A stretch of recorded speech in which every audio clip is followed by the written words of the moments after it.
मला सांगा, तुम्ही अर्जुन आणि द्रोणाचार्याची गोष्ट ऐकली आहे का? नाही. सांगतो. ज्यावेळी द्रोणाचार्याने अर्जुनाला पोपटाचा डोळा भेदायला सांगितलं, त्यावेळी त्याच्याकडे भरपूर पर्याय होते, पण सगळ्यात महत्वाचं काय होतं? तो पोपटाचा डोळा सोडून इतर कुठेही लक्ष न देणं. म्हणजे काय? तुमचं सगळं लक्ष त्या पोपटाच्या डोळ्यावर म्हणजेच अभ्यासावर पाहिजे. तुमचं मन स्थिर आणि शांत नसेल ना, तर सगळी पुस्तकं व्यर्थ आहेत. आठवतोय का हा दिवस? त्या दिवशी वर्गात सगळीच मुलं होती. सगळ्यांनीच माझं बोलणं नीट ऐकलं, पण प्रत्येक वर्गात असा एक मुलगा असतोच जो प्रत्येक शिक्षकाच्या आयुष्यभर लक्षात राहतो. आणि आजही माझ्या लक्षात आहे. तो म्हणजे सागर, माझा विद्यार्थी. ए, तुझं कोणी व्याचील कसं आहे? तुझं गाव हाय लांब, आणि इथं काय झालं बिलं म्हणजे आई बापाच्या डोसक्याला ताप होईल. कळलं का? काल परवाचीच गोष्ट वाटते. जेव्हा ही पोरं 8वीत आली होती, पाठीवर मोठी दप्तरं आणि डोळ्यात निरागस स्वप्न घेऊन. एक शिक्षक म्हणून तुम्ही त्यांना मोठं होताना पाहता, त्यांची मैत्री, त्यांची भांडणं तुम्ही पाहता, आणि बघता बघता ही पोरं 10वीच्या बोर्डाच्या परीक्षेला सामोरी जातात. निकाल लागला आणि बहुतांश पाखरं नव्या आकाशात उडाली. पण एका शिक्षकाचा जीव नेहमी त्या पाखरात अडकतो ज्याला उडताच येत नाही.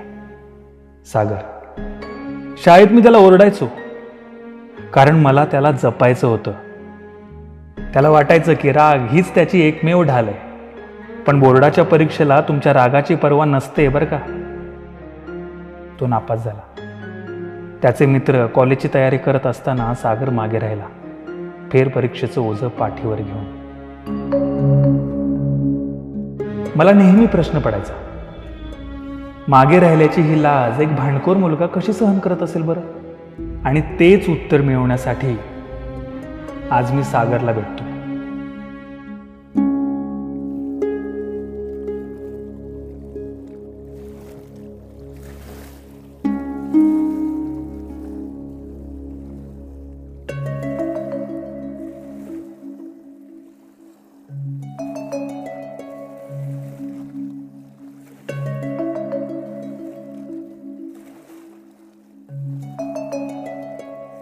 ज्याच्या आवाजाने संपूर्ण शाळा हादरायची,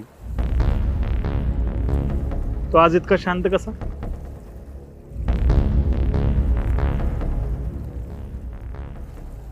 आठवतोय का शाळेतला पहिला दिवस?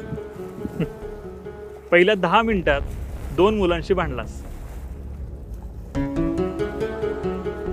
त्या दिवशी मला वाटलं होतं, हा मुलगा वर्षभर आपलं डोकं खाणार. खाल्लं ना?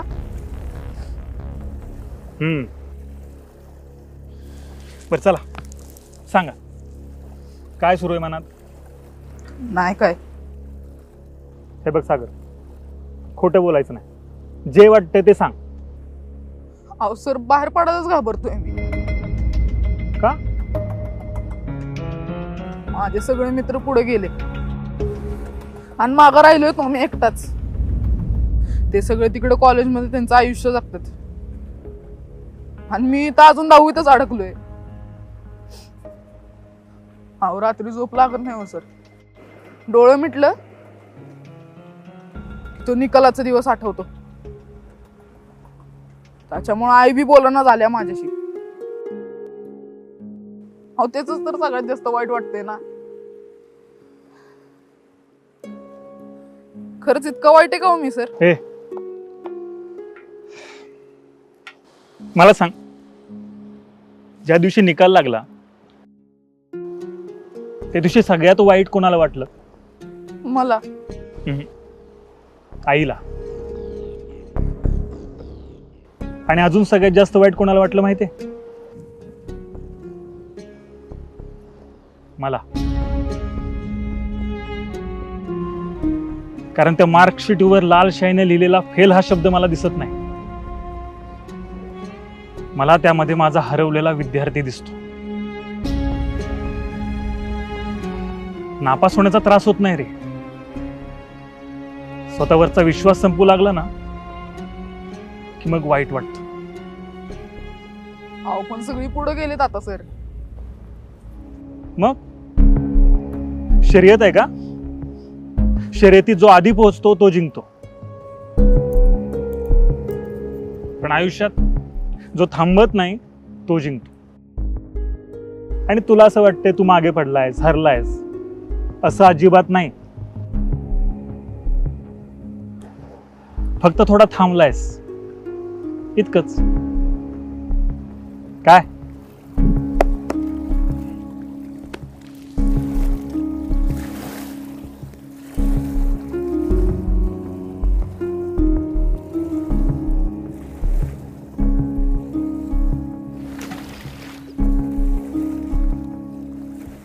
सर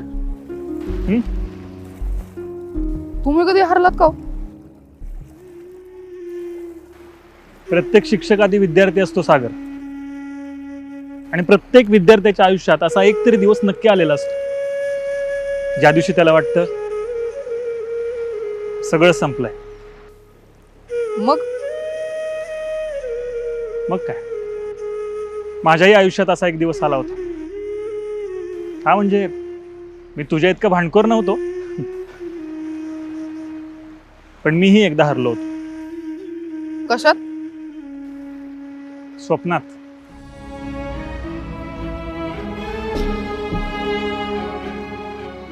मी एक सुंदर स्वप्न बघितलं होतं, पण नाही झालं पूर्ण. माझ्या सोबतचे सगळे पुढे निघून गेले, मी मात्र मागच राहिलो. तेव्हा असं वाटलं होतं की सगळं संपलंय, काहीच उरलं नाही. पण तेव्हा माझ्या सरांनी मला एक वाक्य सांगितलं होतं की हरणं हा गुन्हा नाही, हरल्यानंतर पुन्हा नव्याने सुरुवात न करणं हा गुन्हा आहे. आणि तेच मी आज तुला सांगायला आलोय. सागर, माझ्या बॅग मधून खाकी पाकिट काढ.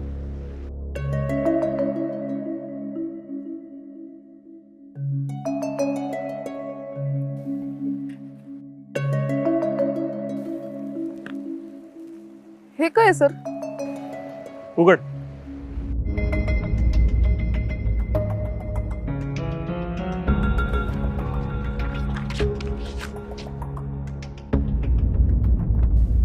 हे तर कोर आहे. बरोबर आहे, कारण तुझी गोष्ट अजून संपली नाही.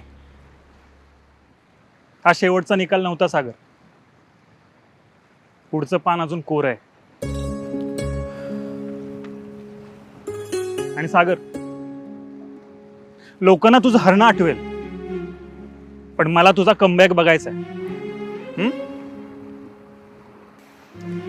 बर चल, मला एक सांग, पण एकदम खरं सांगायचं. 10वीतला सागर आणि आत्ताचा सागर काय फरक आहे रे? तेव्हा मी लोकांवर राग काढायचो, आता स्वतःवर काढतो. दोन्हीही चुकीचं आहे. मुळात राग हा माणसांवर काढायचा नसतोच, तो परिस्थितीवर काढायचा असतो.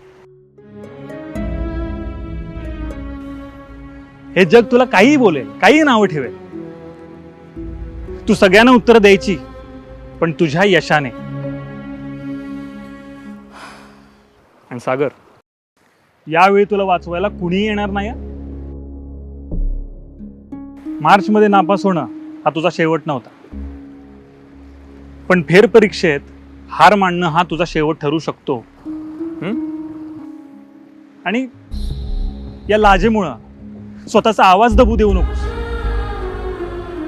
जो राग तू शाळेतल्या भांडणात काढलास ना, वाया घालवलास,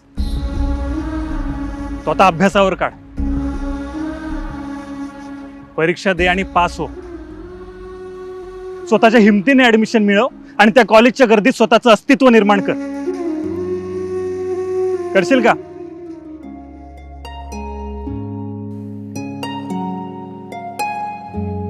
सर, एक प्रश्न विचारू? बोला. मी पुन्हा पडलो तर? पुन्हा उभं राहायचं. आणि पुन्हा हरलो तर? जोपर्यंत तू प्रयत्न करतोस ना तोपर्यंत तू हरत नाहीस.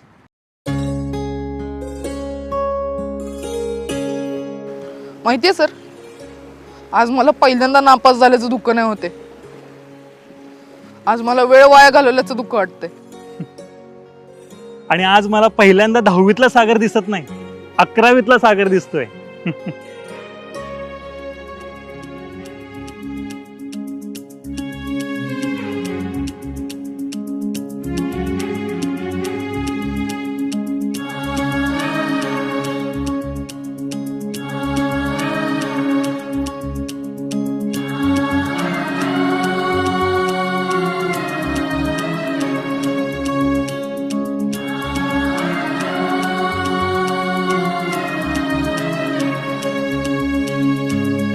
कधी कधी एखादं वर्ष मागं पडतं आपण आयुष्यभर पुढे जाण्यासाठी.